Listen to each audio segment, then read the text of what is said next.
গ্যান্ডারি ব্যবসার সাথে জড়িত 35 বছর। না তখন আরবদারি করছি শ্যামবাজার, লালকুটিঘাট, কারণ বাজার সে যা 1990 সালে 91 সালে কারণ বাজার হয়েছে। 90 থেকে 2004 পর্যন্ত আমগো আন্ডারে আমরা 20-25 জন ছিলাম। আরবদারও আরো বেশি আছিল, আরবদার কমে গেছে।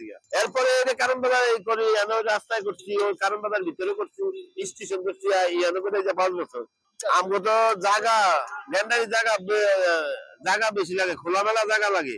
কারণ বাজারের জায়গা ভাড়া বেশি, এই জন্য আমরা কারণ বাজার বাঁচতে পারি না। আমরা খোলামেলা রোডের সাইডে বা খোলামেলা জায়গা হইলে আমগো একটু ভালো হয়। এই জন্য জিয়াতে যাই, খোলামেলা জায়গা হইলে আমগো ভালো হয়। গ্যান্ডারির দাম অনেক বেশি, ও ডাবল দাম, অনেক দাম বেশি। এটা যারা গৃহস্থী করে, যারা চাষ করে, এরা খরচ বেশি, খরচ বেশি। আর এটার ভিতরে অনেকের ব্যায়াম লাগিয়ে যায়, রোগ লাগিয়ে গেলে ওই